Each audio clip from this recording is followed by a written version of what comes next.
Where will technology take you? How will you communicate? Manage your money.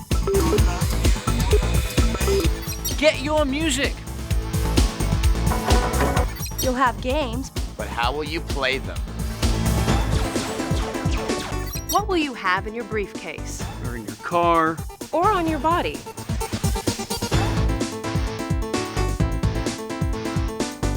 Is there any limit to how wired you can be?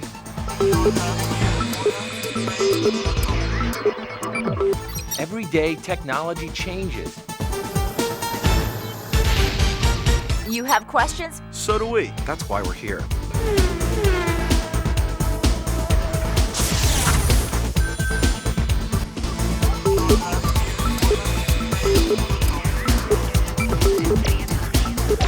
TechTV. TechTV. It's what's next.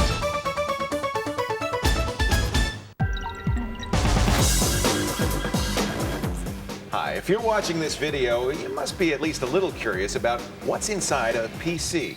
Or maybe you finally decided it's time to build your own. Well, good for you. It's fun, and if we can do it, anyone can.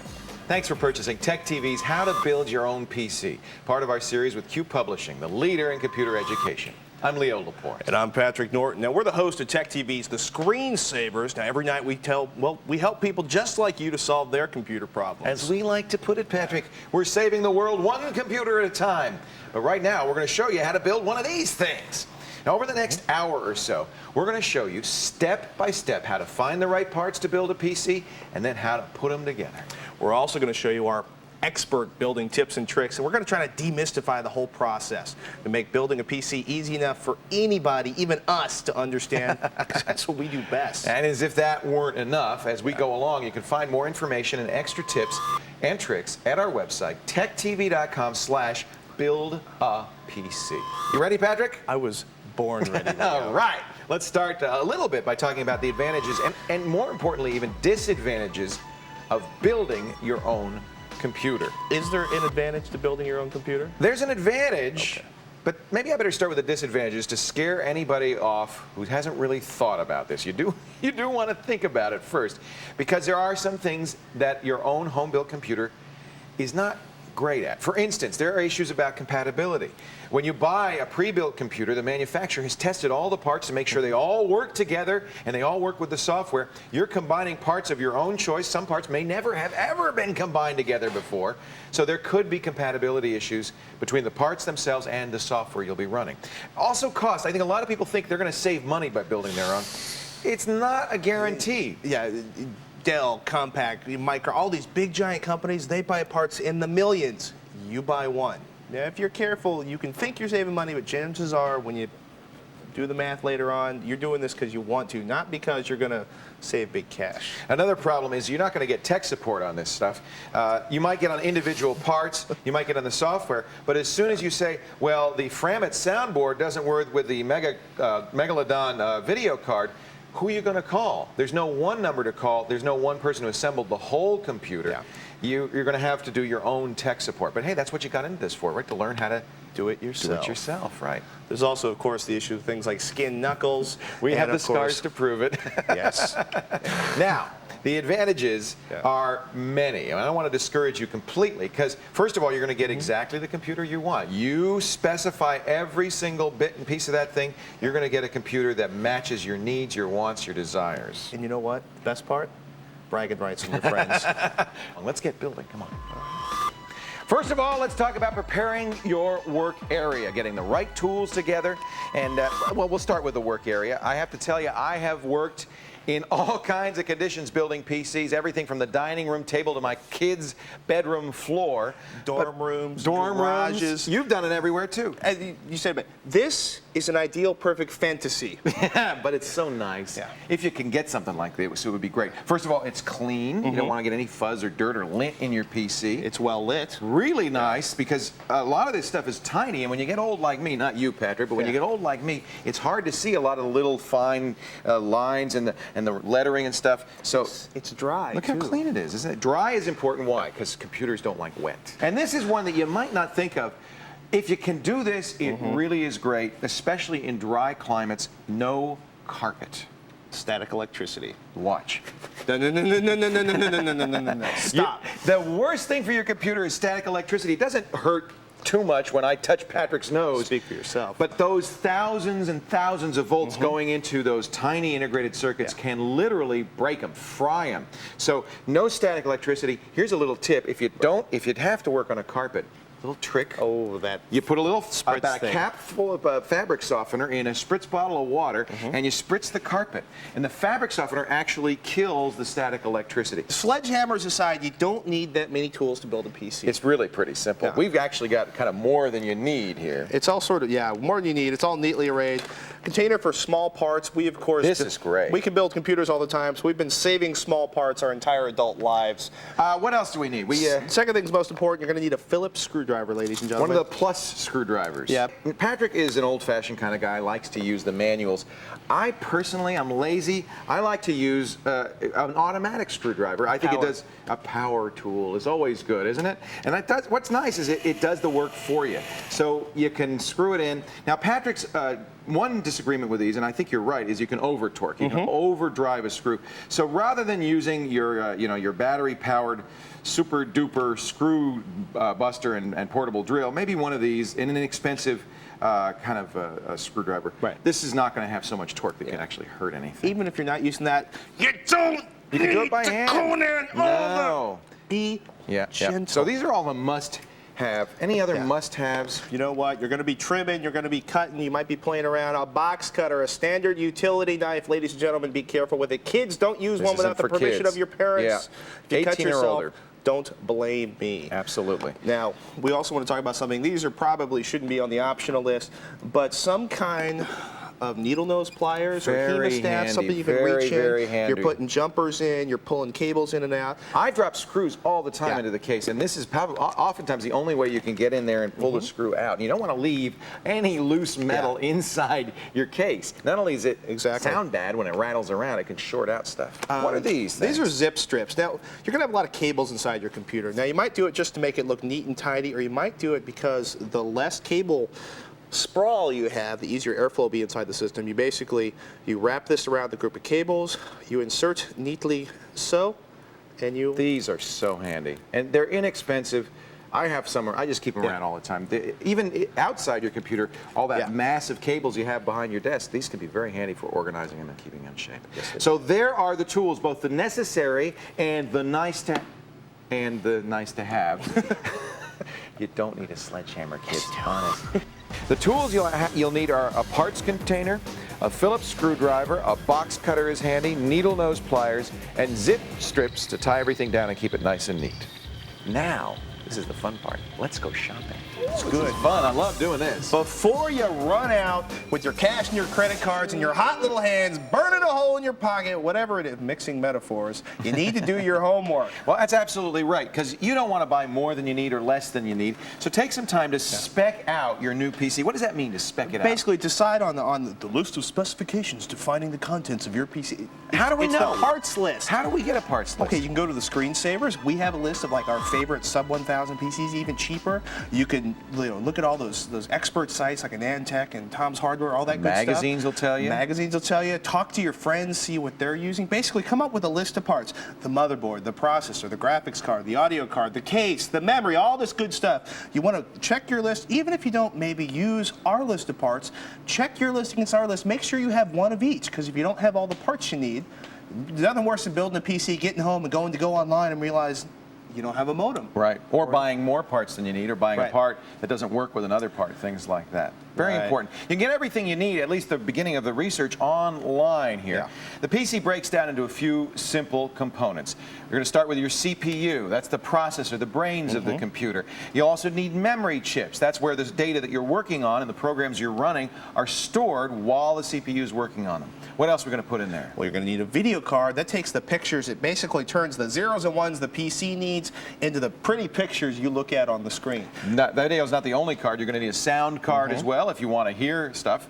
And you're probably going to want to get some fans for the processor to keep them cool. That's a big one. You're going to want speakers for the sound card, a power supply, and a case. They usually come together, but that's to stick everything in. Right. And then finally, the most important, actually it's not finally, but the most important part, which is the motherboard. What is the motherboard? Okay, the motherboard, it's kind of like, you know how you have a frame for a car and you bolt all the parts onto the frame? The chassis, yeah. The chassis. Well, you know what? Your case is kind of the chassis, but the real heart of your computer is the motherboard. It's where your processor, your memory, all of your cards, all of your hard drives, everything connects to the motherboard. It's the heart of your machine. The biggest circuit board in your computer. Sometimes they call it the main board. You'll also need storage, the hard drive, the floppy drives, the CD drives. And then if you want to get online, you'll need either a modem or a network interface card. You don't have to do all that research if you don't want to. Just go to our website, techtv.com/build-a-PC, and we've got a list of the components we're going to use in my PC and Patrick's PC, so you can do exactly what we recommend. But first, let's recap.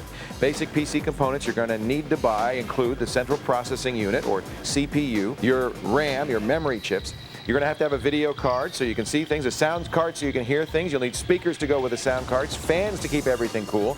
You got to have a power supply and a case to hold all of this stuff. And of course the motherboard and storage, floppy, hard drives, optical drives like a CD-ROM. If you want to get online, you're also going to need a modem or a network interface card. You ready, Leo? I'm ready, let's go! Time to put it all together. We're going to start with the PC's core components, the CPU, the motherboard, the memory, and of course, the case and the power supply. You put them all in. It's like my birthday here. Look at all this stuff. I'm so excited. This really is the fun part. We're going to start with the case. You've got to get the case together before you can put all these nice pieces into it. We're going to start by opening up the case so we can, get inside. We have the power supply here. Let me get that out of the way, and I'm going to turn the case around so you can see what we have to remove here. We've got to remove these screws that are holding the panels on so we can get inside the case. This is where Patrick, I'm going to have a big advantage with my power screwdriver. I love this thing. We just zip these off. Go ahead, Patrick, and do yours. Look and see, you often don't need to remove all the screws. In fact, you probably don't want to remove all the screws, just enough to get into the case. In this particular case, there are 3 screws holding on each panel. All right, so you beat me. Don't show off. And once you get the panel off, you'll be able to see inside. That is an empty case. There's nothing in it, not even a power supply. Here's where you've got your mayonnaise lid or your screw container. That's going to come very handy. Don't lose these screws. Put them somewhere safe. Put the case panel aside because you're not going to need to put that back until you're all done with the system. Now, when you're looking at this, when you buy your case, right, make sure this is the area where the power supply goes if it's not mounted in there. What I want you to do when you're looking at that, make sure the power supply doesn't cover up the area where you're going to put the motherboard in. You know why? It makes it hard to get the motherboard in and out. You got to pull the power supply in and out anytime you do anything. We want you to be able to put the power supply in, forget about it, then put the rest of the components in your system. So you ready to put a power supply in? I'm doing that right now. Many cases these days come with power supplies already attached, and you'll oftentimes get your case that way. We wanted to show you how to put in a power supply because sometimes you want to upgrade the power supply. Inexpensive cases often come with pretty bad power supplies, and since the power is what determines the reliability and the effectiveness of the machine, it's important to get a power supply that really has all the juice you need. You got to get that in just in the right spot. Am I doing it right there, Patrick? Are you doing it? Am I upside down? You're upside down. Oh, look at that, see? By the way, on the other side of the power supply, these are all the connectors that are going to connect up to the motherboard and the peripherals. You don't have to worry about those, but if you have them outside the case, you've done it wrong. We know that much for sure. There, that fits nicely. And you'll see there are screw holes on the back of the power supply that match the holes on the back of the case. How you doing, Patty? You almost done? Show off? I knew it. Oh, man. I'm almost there. Once you got the power supply, inside the power supply, once you've got it, you make sure the fan's clear, you got that plug on the back. Let me actually flip this around. So when it's in, it should look nice and neat and orderly. All these holes should match up as you put them in. This is where your power supply, your power cord goes in. This is the fan. It helps ventilate. Generally on your system, it'll either be a fan on the inside of the power supply or ventilating to the outside of the case. That pulls air through the power supply, cools your system down. You see this spaghetti in my left hand? Don't ever pick up, don't do this. Patrick, It's stop bad it. for your system. Stop it, Patrick. Don't do that. Now, You're this, a bad man. I'm not a bad You're man. torturing I've done that a bad case. thing. There's a difference. All right. Now look at this spaghetti inside your case. Now, if you've done your job specking out your parts, there's something you're going to need. These little puppies. All right, these are the power supplies. These are the plugs. The Molex connectors. Let me put one up. The Molex connectors. These go into your hard drive. You need, and your CD-ROM drives, all those stuff. You're going to need one of these things for each of the devices inside your computer. All right, I got my power supply in. What do I do next? It's time to put in the motherboard. Now, actually, we should say something. You got a decision. There's a crossroads you come to here. We're at a crux. A crux. All you have to right. make a decision. We hate making decisions. You might too. You got two options. You can either put the motherboard into the case and then put all the other stuff onto the motherboard, or if you're a little nervous about working inside of here, especially if you're working with an Athlon processor, they're a little sensitive. I've broken one or two putting them together. Three. You might want to no more than four. Now this is your motherboard. What you may want to do is actually put the processor and the heatsink and the fan on the motherboard, and then put the whole thing assembled inside the case. There's another thing you're going to want to do before you get the motherboard in there, and that's kind of prepare the case by putting the motherboard risers onto the case. Let me just show you. This case, like most cases, has many different screw holes in a lot of different places that you could put it. Let me make sure you can see that. So it's and that's because every motherboard has different positioning of the screws on here, so they give you a lot of compatibility, a variety for compatibility. Very, very important that you put the risers in exactly where there are going to be holes for them on the motherboard. What you really don't want to do is put in a riser somewhere where it's not going to actually go through a hole in the motherboard, but touch the back of the motherboard. It can actually short circuit the motherboard there, and you'll literally ruin your motherboard.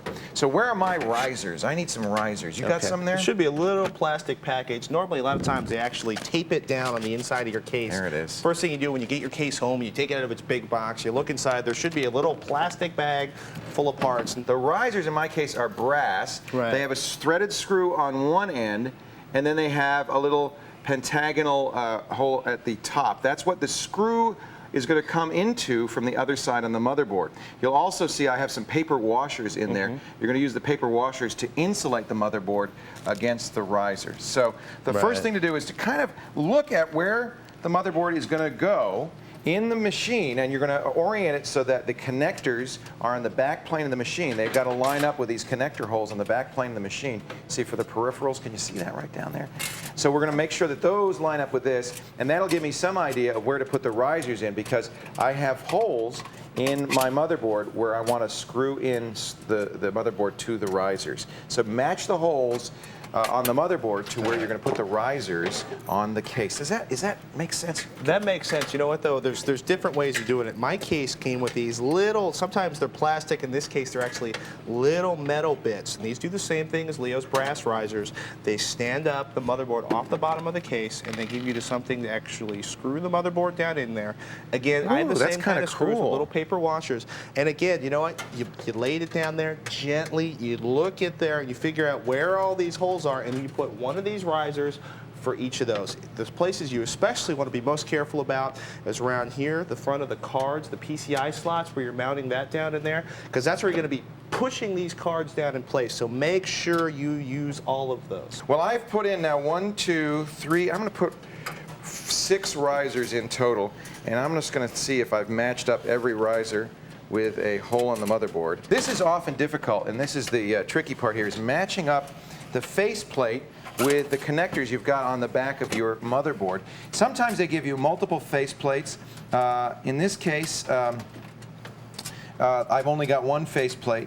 You may have to punch holes out. You see we have, it's not punched out here. That's because we don't need that. That's for extra USB ports.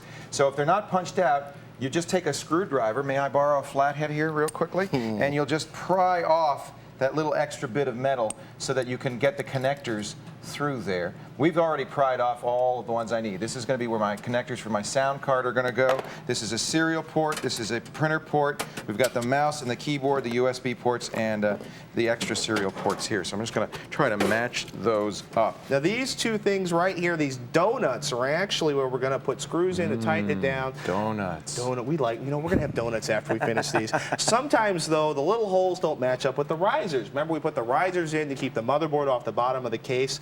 I don't want you, the last thing I want you to do, right, is to reach in here and start grabbing. This stuff all looks like handles. We got these little cans, they're called capacitors. Handles. They're not. You can rip them off. You can break them. What I want you to do is to work from the edge of the motherboard and to use the edge of the motherboard to slide it in place. Now, this is only going to work if you don't actually tighten down every screw on the motherboard as you go. Start them, turn them in a couple times. Get every screw that you want to put in there started first, and then and only then just tighten them all down. Because if you tighten all 4 of these and you have to shift the motherboard over here, it's not going to work. Before I screw in my motherboard, let me do this outside so everybody can see what I'm doing. You can do yours inside. I'm going to take my motherboard back out of the case. Oh yeah, I was almost done.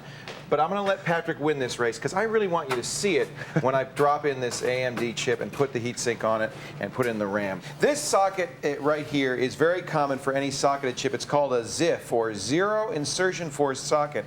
When I raise the lever, it's ready for inserting my processor. 2 of the corners are cut. That's important. Those 2 cut corners have to match the same cut corners on the processor itself. So this is the orientation that I'm going to put the processor in. You do not have to push the processor in. It's a zero insertion force. That means no force. You see that? It just popped right in. And then once it's in, and make sure it really is in solidly all the way around, close the lever, and that grips the processor so it can't fall out. All right, now that we got the processor in, it's time to put our cooler on. Today's processors run so fast, so hot, you cannot run them. You cannot use them, Patrick. You cannot use them, Patrick, without a fan on them. This is a fan. It's very common, typical fan. It's got heat sinks. These fins here draw the heat up. The fan then blows the heat away from the processor. It's going to keep it at a reasonable temperature. Notice this one has a little sticker on it that reveals some nice thermal material. This is going to make sure we have a good contact with the processor and that the heat is, because the processor is directly in contact with the sink, is drawn right into that heat sink. Now notice there's a lip on this fan. That lip has to go right on the lip on the socket. So I'm going to now angle it in. It's going right in on there. And by the way, they've got little rubber pads on the AMD. What are those pads for? They're to keep me from pushing this down right onto the glass. You can even buy little copper spacers that actually work even more than the little rubber pads to help keep you from doing that. See that? Now this is the critical juncture. We've got some pressure on the chip here. What we really want to do is get this second tab on without cracking the silicon of the chip. Look at that. It's on there. This isn't going anywhere. It's really down and tight. And I don't think I heard any chink sounds. So we now have a heatsink, and you want to look. You want to make sure it's making contact with the processor, because you've got to draw the heat off that processor. If this thing doesn't cool the processor, it's going to burn up. Now the fan connects to the motherboard. So different fans work different ways. Sometimes a fan will connect to a power tail off the power supply itself. In this case, the fan connects to the motherboard on a connector that is really near the processor. Right there. The one that says CPU fan. That's pretty easy. Of course, your motherboard manual would tell you where, but we're real men. We don't look at the manual, right? And I'm just going to connect it there. That's going to make sure the fan turns. Now, please, folks, the first time you power up, look very carefully at that fan. Make sure it is turning. If it's not, immediately shut off the machine. Find out why it's not, whether the connection's bad or not. You will fry an Athlon if it does not have a heat sink and it does not have a fan on it in seconds. 1,000, 2,000, gone. Who speaks from experience. Yeah. Now over here we have the DIMM slots, and this motherboard's nice. It has 3. There are different configurations. You can have as few as 1, as many as 4 or 5. 3's plenty, especially nowadays where you can get 512 megabytes on a single one of these memory sticks. This is the RAM, the memory we were talking about. This is where all the programs and the data are going to go while the computer's working on it. And the DIMM slots are numbered 1, 2, and 3. I'm going to fill the low number slot first. That's this slot closest to the processor. Again, check your motherboard manual to find out which slot you should fill first. It may not be closest to the CPU, although it usually is. These little white tabs, open them up. These are the clips that's going to hold it in place. I'll close the 2 that I'm not going to use so that you can see where I'm going. I'm going to put it right in this one. And you'll notice that every memory stick has little notches cut in it. That's so you can't put it in wrong. See that notch right there? That's going to go and match up with the notch on the slot. There's no way to put it in wrong. In fact, I have to orient it this way, slide it down, gently into the guides. Right here and right here. See how much easier this is to do when it's not in the case? It's still kind of tricky. There we go. Whoops. There we go. And then you're going to gently, without trying not to torque the chip, I'm going to push this down, and then these clips are going to come up, holding in place. But you got to push a little bit of force. Try not to torque it. There we go. That one's in there, and that one's in there. And you'll know when it's in well. First of all, these white clips will be exactly as the other ones are that are already closed, and it'll feel firm and nice in there. That is good. Now, this is one stick. That's all we're going to put in this one, but you have room for expansion. It's good to know how to do this because down the road you may want to expand your processor. Now, there's other stuff that's going to go on this motherboard, our video card, our sound card, and my modem. But I'm not going to put that in yet. Now I'm ready to put the motherboard into the case. How you doing over there, Pat? I'm doing pretty good, actually. Now, Leo had this pretty fancy little tube of thermal grease. I got something even crazier. Ours, the one for this chip, came That's in cool. it came in a little syringe without a needle. You're going to be tempted to put too much thermal grease on. You only need a little dab. You want a thin film of grease on there. You don't want a whole layer of, you're not icing a cake here. It facilitates the contact between the heatsink on the chip and this heatsink. Some people actually, they take million grade sandpaper and they make this absolutely perfectly flat. We're normal people. We're just going to use a little bit of thermal grease to make that connection good. My motherboard's in. I don't know how you're doing, but I'm feeling pretty good. In fact, this is the time when you really do want that manual because now's the time when you connect these fiddly bits. I hate doing this part. This is the part where you're almost guaranteed to skin a knuckle or tear some hair out. These are the reset switch, the power switch, the LEDs, the little light that lights up. It even says what's on here, that lights up when the hard drive is accessed or when the power is on. These have to be attached to connectors in your motherboard. I got another one down here. And they have to be attached to the right connector in your motherboard. There's usually an array of pins, there is in mine anyway, in the corner of your motherboard closest to the front of the machine, the bottom front of the machine. They're right down here. It's kind of hard to see. And they may even have silk screened the functions of these pins onto the motherboard. So if you've got a magnifying glass or reading glasses, you might be able to actually read it. It's a whole lot easier to find that information in the manual. Here's another one I'm going to connect. This is the PC speaker, you know, the one that goes beep. Not the one that plays music, but just the one that goes beep, beep, beep. You really do want to connect that. I know you think you don't need it. Here's where it does come in handy. When the computer first starts up, we'll talk about this a little bit later, it makes beep sounds to tell you how it's doing. And if it can't start up, it'll beep a certain number of times, and you can use that to diagnose what's wrong with the computer. So make sure you do connect your speaker in here. Boy, I wish I had my reading glasses. I can see it is silk screened on the motherboard, but it's kind of hard to see. Another thing that's kind of tricky is knowing which way to put it in, and sometimes the only way to figure that out is trial and error. There's a plus and there's a minus, and you just got to get the right way. They'll all be oriented the same way. Do you have any trick to that, Patrick? You know something? I just turned my case around just so I could align my case with the little diagram Also, it that's looks inside just the like manual. that. Aren't you exactly. smart? I'm just putting it in as kind of an experimental way, and what we'll do is we'll turn it on. It won't inhibit the machine from starting by any means. It just either the light will light up or not. If it doesn't, easy enough. Again, one of the reasons you're not going to put the case back together and close it all up until you're sure you got everything done. All right, well, Leo's wrestling with his case over there. Let's talk about what we're doing here. These are called muffin fans or biscuit fans or any of another affectionate things, these little round things. Biscuit fans. Biscuit fans. I'm just a biscuit under 250. I'm getting hungry. Now, let's take a look at this case for a second. Like Leo said, we're going to pull air in through here. We're going to suck in air through the bottom of the front of the machine, and we're going to blow it back out up here at the top of the machine out of the back. Now, you want to make sure that your fans align the right way to do that. This one's pretty nifty. They have a little plastic cage here for the front. And watch this. Now we have the fan and the cage, and this is all going to create a little sandwich right on the front of our machine.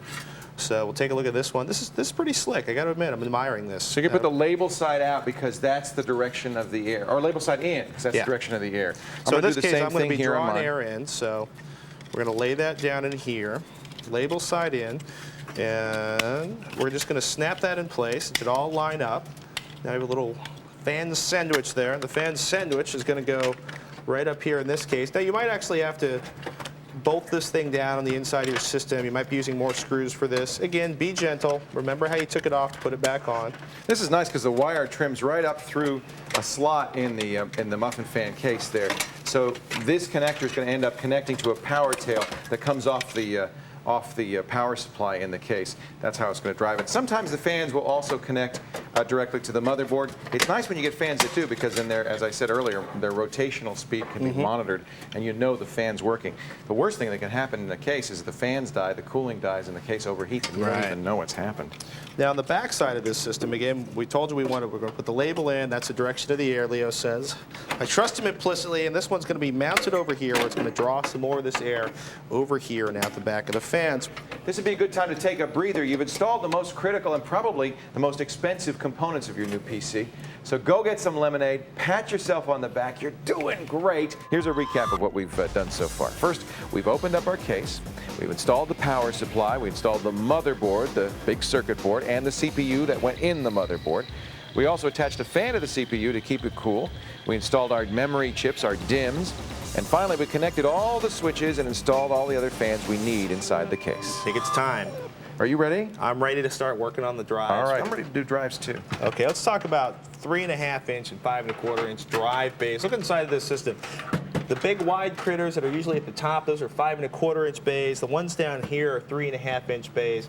Now, you can fit, Leo's going to talk to you about this, you can actually fit a 3.5-inch drive into one of these 5.25-inch bays using a thing called rails. I'm going to do it, too. He is. In my case, I'm going to take advantage of this drive cage down here, and my hard drive is going to slide into that, and we're going to bolt it down, and my floppy drive You're is going to go doing it the into easy way. Well, I could put my hard drive in there, but I want to show you how to do the 3.5-inch drive and the 5.25-inch bay.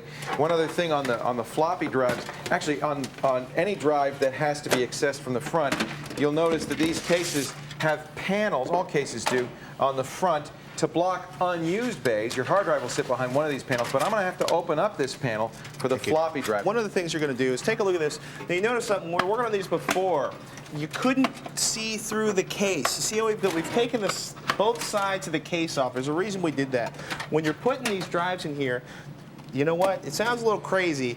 You got a couple holes on this side to fill in with screws. You got a couple holes on this side to fill in with screws. If you don't put them in on both sides, your drive goes like this. It also makes it go like this, and it can just... No vibration. We want everything firm and solid. Now, I'm going to show you, remember I'm doing this the hard way. I'm going to show you how you could put a 3.5-inch drive in a 5.25-inch slot. And just like Patrick said, we don't want it rolling around. So we're going to put these mounting rails on the side of the hard drive. They're very easy to put on. You just line them up with the screw holes right here, and you'll put screws in to these and attach them firmly to it. And then that's going to give the drive the width it needs to be able to slide in to that 5.25-inch opening. Notice something, just for convenience, I taped my cables up here so they don't beat me in the face every 15 seconds when I turn it around. We're going to set the jumpers, make sure that we have them jumpered properly. It's usually not a big deal when you're only putting in one drive, but if you have multiple drives,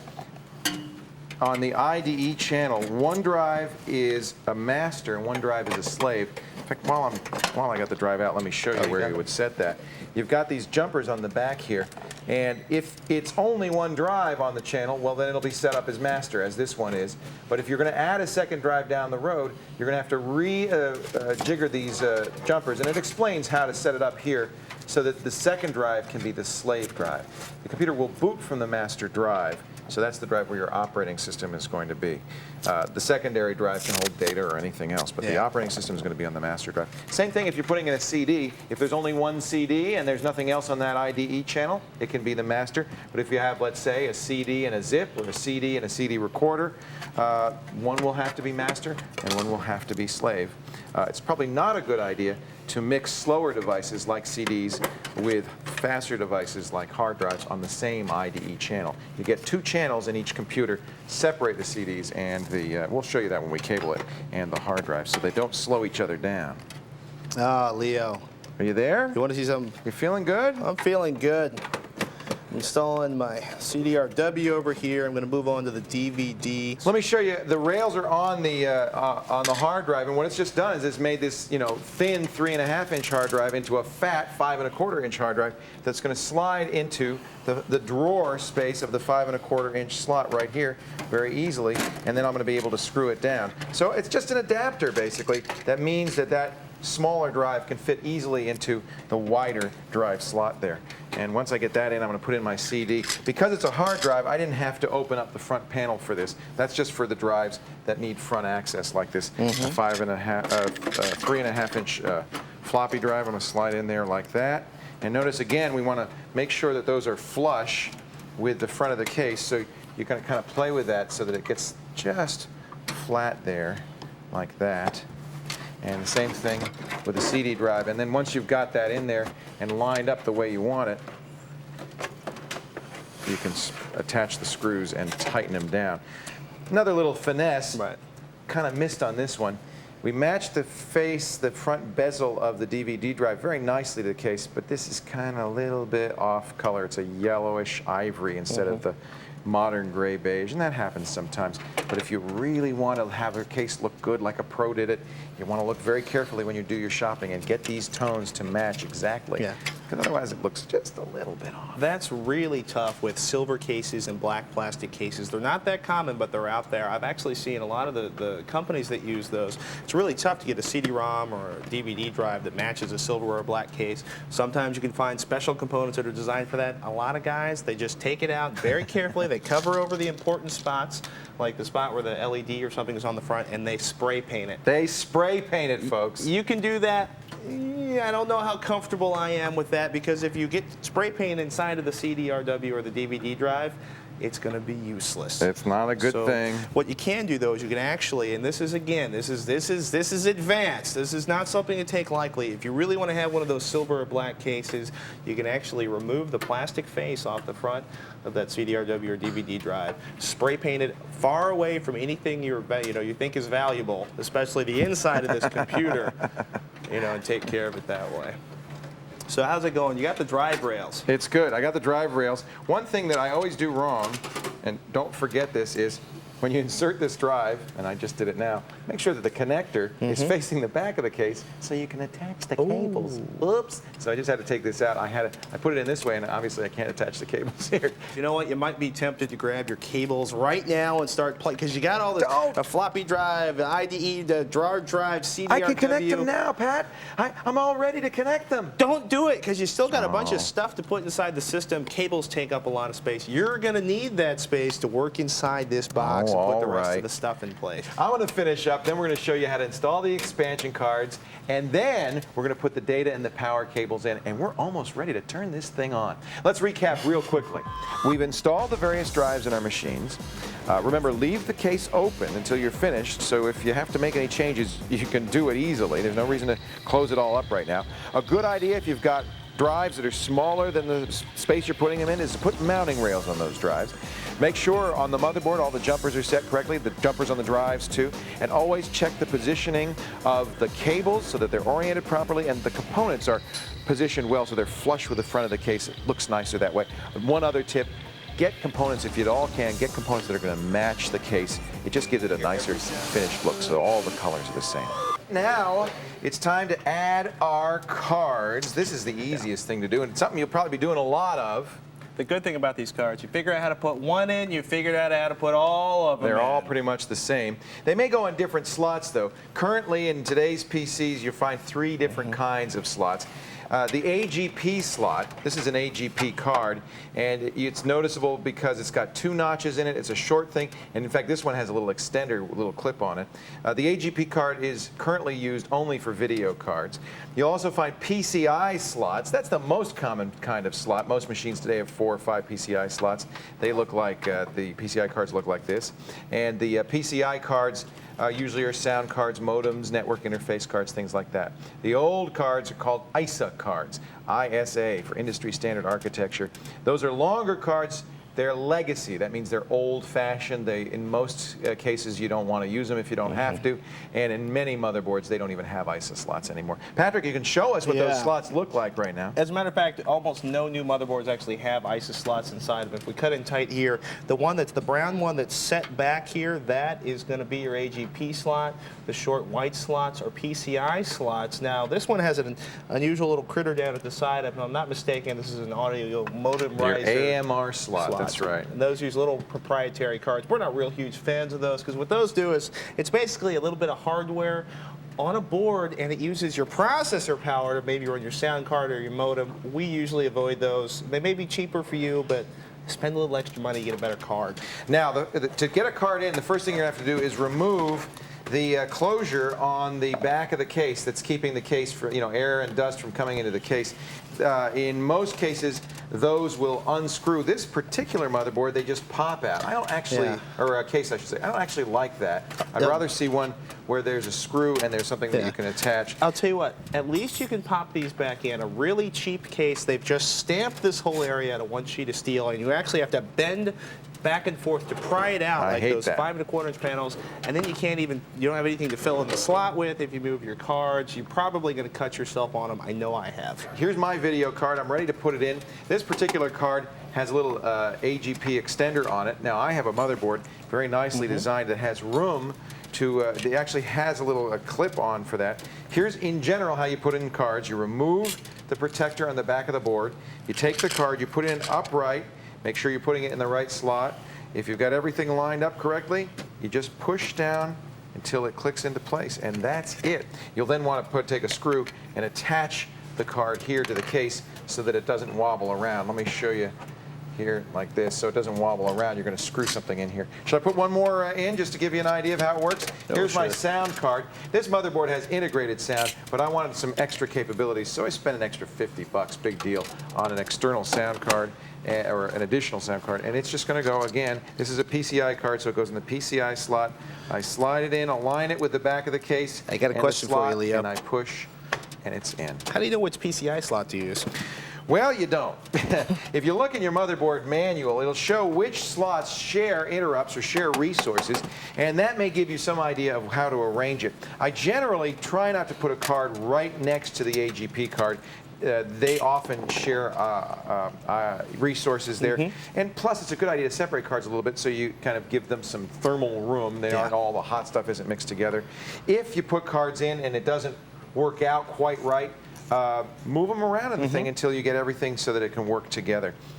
Something I like to do, I've got an audio card right here. I tend to put the audio card in the PCI slot at the bottom of the machine, farthest as possible away from everything else. Why do you do that? You know, to give it a little more isolation. The more noise in a machine, the more noise near the sound card. I'm going to do that, except not always good for I'm the not going sound to put it at the very bottom because this motherboard has kind of an unusual feature. The USB and FireWire connectors attached to a header on the motherboard, and then the connectors themselves are going to go in the opening where a card would normally go. And I'm going to do that in the bottom because I like to have my connectors at the bottom of the case. So I'm going to do what you'd suggested, which is move the sound card to the second to the last slot and then use this last slot for this. This riser will connect right to some jumpers that are right on the motherboard. It'll be, if you have this kind of thing, it'll be in your manual. This actually comes with the motherboard. It's in addition to the existing USB connectors I have in the back here. I have an additional USB slot, and I have FireWire. You gotta love that. That's pretty nice. Oh no, that's not FireWire. That's just another USB connector. Ah, well. Oh, I got my hopes up for nothing. Don't let it bother you, kid. You're gonna put your modem in there? Yeah, you know, normally I use either a modem or an Ethernet card. We went a little nutty and we put one of each in here. Like Leo says, you're going to line up the card with the slot. You're going to press it in. I like to give them an extra tap at the back to make sure it's firmly seated. You don't want to leave any of those threads or the pins exposed on there. Make sure everything's good and solid in there. Make sure it's tightened down, and you're ready to move on to the next step. Boy, we loaded up this machine, didn't we? Okay, my sound card, like yours, is going to be the last PCI slot. I also have a modem and a network card. We are just wacky today, and I'm going to slide mine in here. And there we go.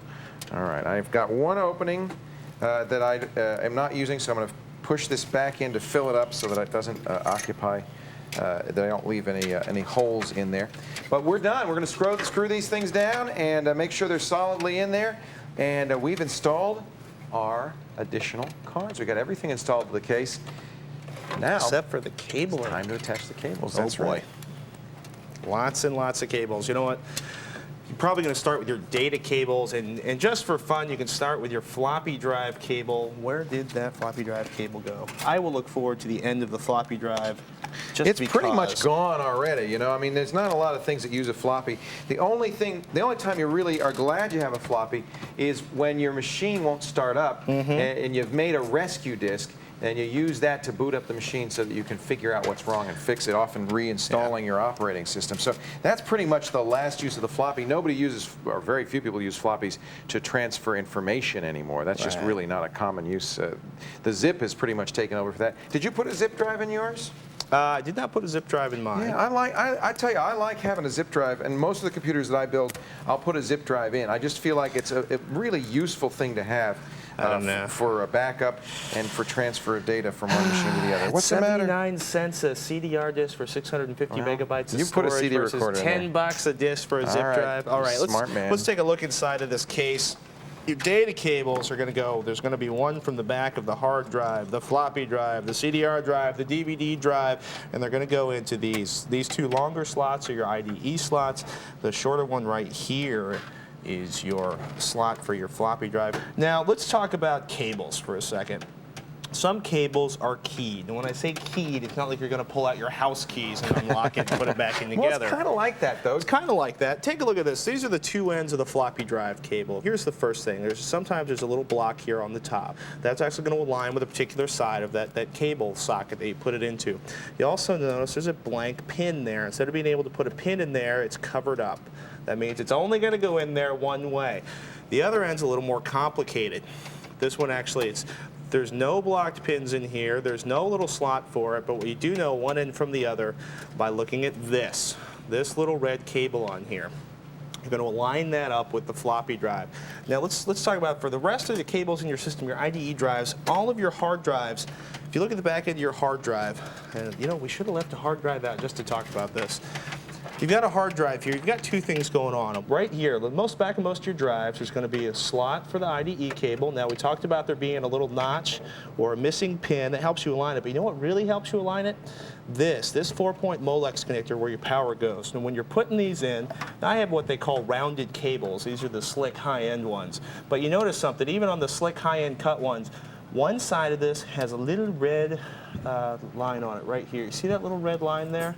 That is always going to be facing that power connector. So when I'm installing these, we keep the little red pin on the side with the power connector.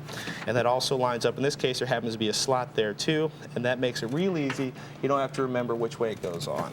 Now, I've got a kind of a special problem here. You might have this problem too. Most CD-ROM drives have a third connector besides the power cable and the IDE connector. They have an audio connector. Oh boy. This is going to go from the audio connector on the CD to the sound card, and it's so we can listen to audio CDs. The audio that's played back from the audio CD just gets sent right to the sound card without the computer intervening in the middle. So that is going to go on the far edge. I usually put that in first on the CD because it's so far away from me. I want to put it in before I put in the other cables. You're not going to really be able to see me do this because it's so deeply buried within that computer there. And I'm going to slide this right in there and connect it. Then, now that I've got it connected there, and you can see this, I'm going to connect it to the sound card. There's a logical place to put it. The sound card is labeled so that you can, it'll say CD audio in, and there it is right there. I'm going to stick it right in there. And this little wire is just going to sit there in the middle of your case, getting in your way, but you need it if you want to listen to audio CDs on the system. Now, we have a variety of different cables here. Darcy went out and she went crazy. She bought us rounded cables. She bought us flat ribbon cables. We've got UDMA 33, UDMA 66, UDA1MA 100 cables. Could also be ATA 33, ATA 66, ATA 100. What do I use, you might ask?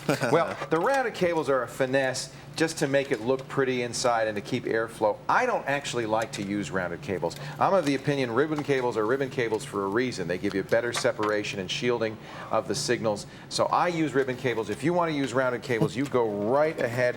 If you have an ATA 66 drive, you have to use these special ATA 66 cables. And if you look closely, the dark gray one is an ATA 66 cable. It has twice as many wires in it as the ATA 33 cable. Since we have ATA 66 drives, that's the cable I'm going to use to attach it. You'll notice the cables are color-coded, and that's for a reason.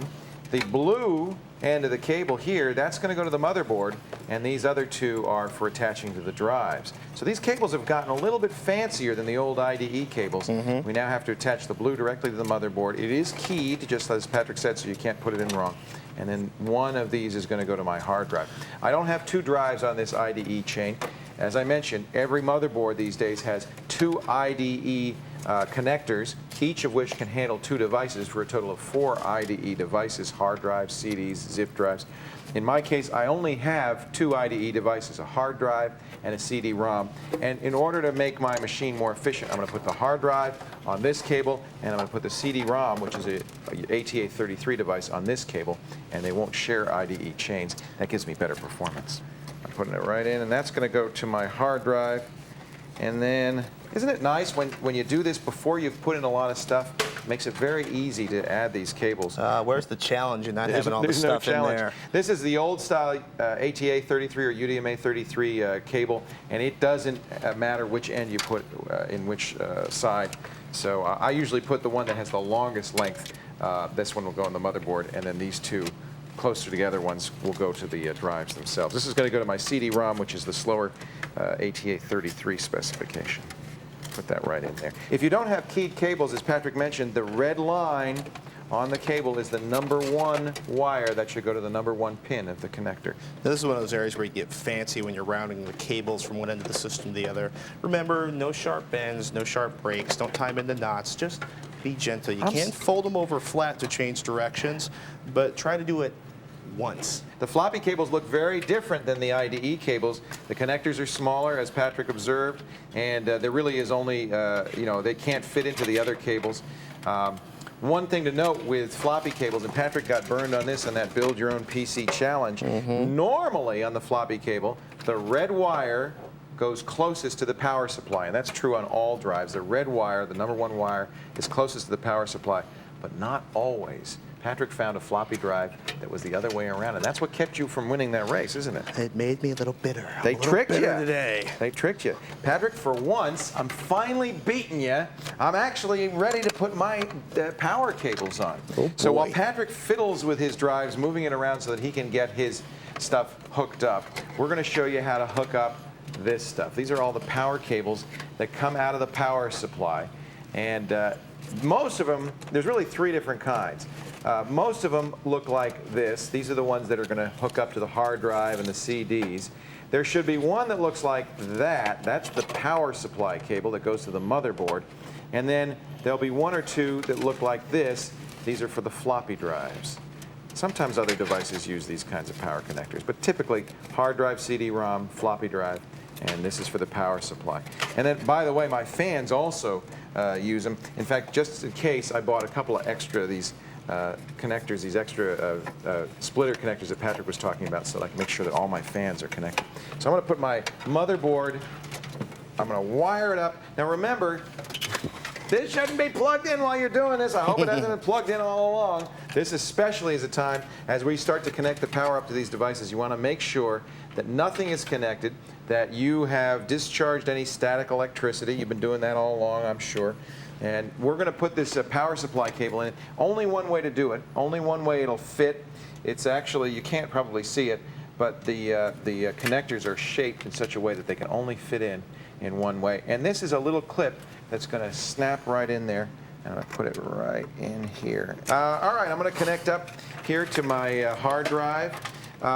Patrick, you could tell me, maybe it's superstitious of me, but I don't like to have, when I have a situation like this with one cable and it's got 3 devices that I could connect up to it. I don't like to put all my devices on one wire. Well, you know it's what I'm like saying? putting all of your eggs in one basket. Absolutely right. Distribute it around. It may not make a difference, but you know what? Be a little superstitious. Why take a chance? Spread it around. I'll tell you where you especially don't want to do that is with fans, because if, for instance, one of them dies, you don't want all of the fans to go out all at once. That would be bad. I like to keep some cooling going. So I'm going to put that one in my hard drive.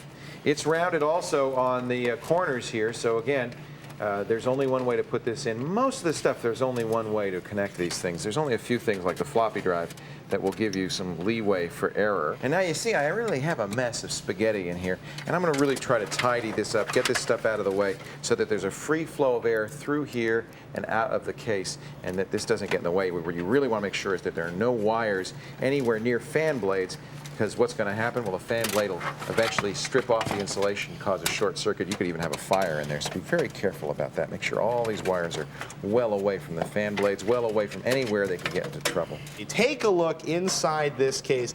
Now, this is actually not too bad. We're still cleaning up the layout of the cables, but deep inside the Pentium 4 system we're building is an ATX connector. And just next to the ATX connector and half hidden by this cable here is an additional power connector. So it would probably behoove you to install, in this case, this particular machine, we normally don't do this, to install the power connectors first. But you know what? I'm just not smart enough to do that. So I'm going to wacky. pop that in place, and I've got my ATX connector, and just slide it right down in there until you get a nice firm connection.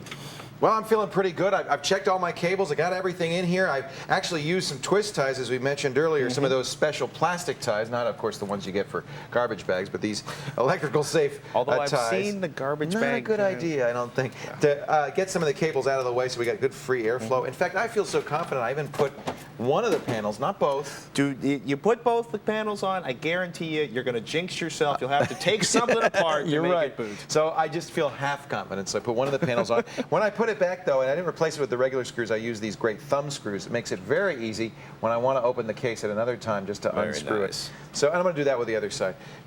You ready for the moment of truth? Let's do it. All right, now that we got all the parts together, it's almost time to plug these babies in and start them up. Follow along with us, techtv.com/build-a-PC. Coming up next, we're going to show you how to plug in, boot up, configure your BIOS, and troubleshoot if things don't go exactly as planned. But first, let's recap. We've now installed the various cards we need inside the PC. We've connected them all up. We've installed a modem, and we attached the cables to that, and we've attached all the power cables inside. One cable we haven't attached yet, because it's the last thing you do, is the cable on the outside, the power supply to the plug. We'll do that, and then we're going to start it up. All right, now it's time to fire this puppy up and see if it actually works. This is the moment of truth. I'm so excited.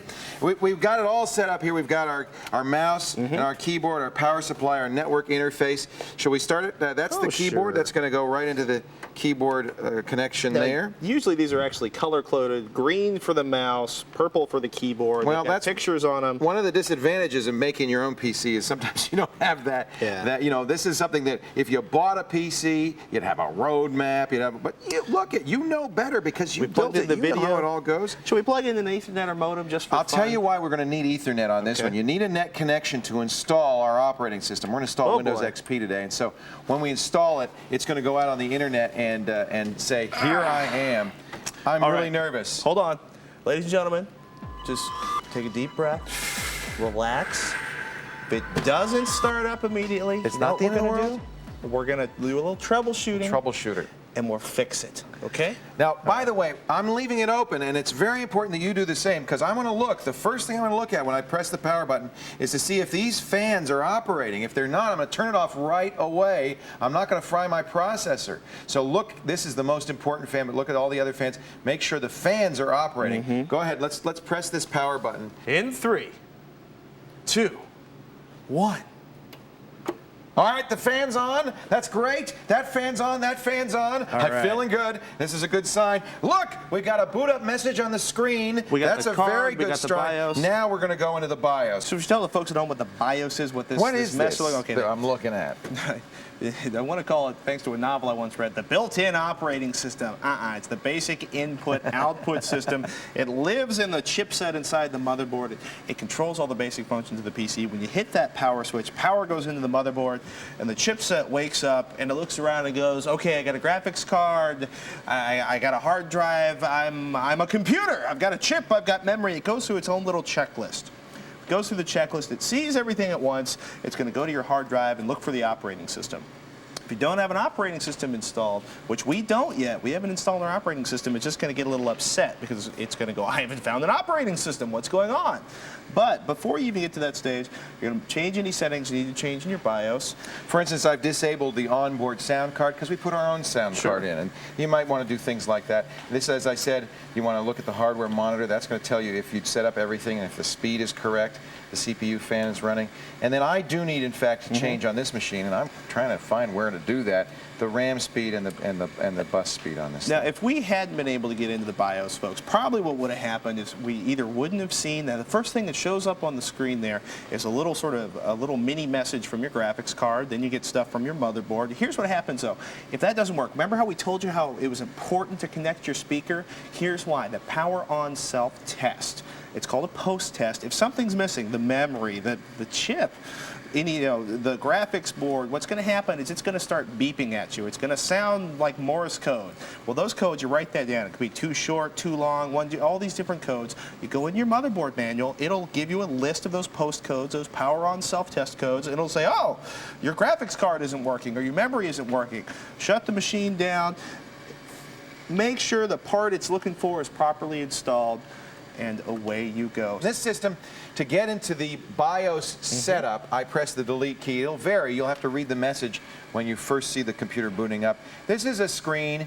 Look, we don't have an operating system installed on here, but we can get software to run. This is software that's built into the operating system, built into the hardware, I should say, that allows us to change some settings. One setting you're, of course, going to want to change right away is the date and time. It probably won't be set correctly, so let's get that set all right. We're going to be New Year's Day 2002, Back to the Future. Now I want to set the time as well. Normally it'll automatically detect all the different drives. You won't have to do anything. You do want to make sure that it sees the floppy drive. That's a very good sign. And it sees all the memory too. You can see over there on the right-hand side of the screen, we've got all the 256 megs of RAM we installed. We can look at some other features here. These are advanced features like what boots first. I'm going to change the first boot device right here to CD-ROM because we're going to install our operating system from CD-ROM. I'll also take a look at some of the other things. You can browse around. Be careful. Don't modify things willy-nilly. There's important... If you don't know what you're changing, don't change it. If you do change it and it doesn't start up again, there's probably a little jumper on your motherboard that'll reset all this BIOS stuff back to the default. That will save you if you change something wrong. Also, notice in the lower right-hand corner of the screen, F6 to load fail-safe defaults. That's another way to do it. Those are the default values that the system came with. If you press that button, if you're having trouble, F7 is worth trying. Those are the optimized defaults. In here, we can see things, our system health. Many BIOSes have this kind of information. You see our operating system, our CPU temperature is 105 degrees. That's very good, 105, 106. It's a lot warmer than it was before. It is. It's warmed up a little bit, but anything less than 130 or 140 is fine. Okay. We also see that our system temperature is good and that our fans are rotating at a high speed, just what we'd like. We've only got one fan monitor, that's the CPU fan. The other fans, the system fan and the power fan, did not plug into the motherboard, unfortunately. We also see that our clock speed is 100 megahertz. That's modifiable, as is the CPU multiplier. In this case, we did have to change it to 12 to get our full 1.2 gigahertz on our chip. You may have to change those settings, but as Patrick says, don't modify anything if you don't know what you're doing. Once you've got it the way you want it, go to Save and Exit and press Return, and you're going to save your settings. We've got it all set up. Well, now what do we do? It's time to install the operating system, Leo. This is the part of your computer you stare at every day. The operating system, it could be Windows 98, Windows 2000, it could be Linux, it could be all sorts of stuff. We're going to install that fancy new operating system, Windows XP. Now this will install off the CD. It'll actually boot up the system from the CD. So we set the settings in our BIOS to boot from CD. We're going to put the operating system CD in there, and I'm going to exit my BIOS, saving the changes. And if all goes well, if I can see the CD and everything, which I think I feel good about, I think I might be able to, Windows XP's install screen will come up, and we'll actually start installing the operating Searching. system. Hey, there it is. setup is That feels inspecting pretty your good. computer's hardware configuration, and away you go, ladies and gentlemen. Now, it's a brand new hard drive in here, a nice big hard drive, but because it's brand new, it's never been partitioned. That is, it's never been prepared for an operating system. So we got to tell it what it's going to be. This doesn't scare Windows XP. It sees the hard drive and it says it's unpartitioned. I need to create a partition by pressing C, and I can tell it how big it should be. Do you want to use the whole hard drive as one partition? Sure. You can. In this case, I'm going to create a partition of about 6 gigs for Just for the operating just system? for the operating system, and then I'm going to create another partition of about, let's say, 10 gigs for my programs. Wow. I'm kind of fancy. What and about then your I'm going to data? create All your files and your big, MP3s. I'm going to create a data disk of 5 gigs for just regular documents, and I'm going to use the rest of the unpartitioned space, in this case 37 gigabytes for media files. That's what really eats up a hard drive. Now, I've said I want to install the operating system on the first partition. I'm going to use, because it's XP, I'm going to use the NTFS file system, and I'm going to format. Let's do the quick format, see if it'll let me. Probably won't, because it's never been formatted before. Oh, it might. It's going to format the drive. That's the second stage in preparing a drive for use. Partitioning divides the drive up into virtual drives. Formatting, it's like writing lines on a pad. It's preparing the drive for writing data on it. And now we're formatting the disks so that we can install the operating system. And we're ready to copy the files over. This is going to take a while to do. So while it's doing that, let me just recap the final steps of actually building a personal computer. We've attached our peripherals. We've configured the BIOS. We've installed an operating system. And before you do that, of course, you partition and format the hard drives. We've actually kind of skipped ahead here. And we have Windows XP. It's installed all of its files. It's now just asking us for some simple configuration information. This should be very simple. You built this. You know all this stuff. Just follow the wizard, complete the form, and you're ready. Your computer is done. You're ready to install the software. Good work. Wow, I can't believe it. We're just going to let this finish up. Yeah. You have built your own PC. Congratulations! Now turn off this tape and go enjoy it, okay? Okay, hold on. Before you do that, if you got right. stuck anywhere along the way, or if you just need a little more information, go right to our website, techtv.com/build-a-PC. We got a ton of additional help, some articles, and all kinds of good stuff there just for you. Well, that's not all that's there. Yeah. We also recommend other offerings from the great TechTV Q series. Our video, for instance, TechTV Solves Your Computer Problems, as well as some great books, including TechTV's Upgrading Your PC. You just built it, now you're going to upgrade it, featuring my buddy here, Patrick Norton. Even better, Poor Leo's 2002 Computer Almanac, where the man himself gets folksy on your computer. Everything you ever wanted to know about your computer and then some. We do thank you so much for buying and watching this video. I hope you've learned something. I hope you've enjoyed it. I'm Leo Laporte. I'm Patrick Norton. And we're done. Woohoo! See you on TV. Bye-bye. Let's go mess with your computer now. I think we got to fix it.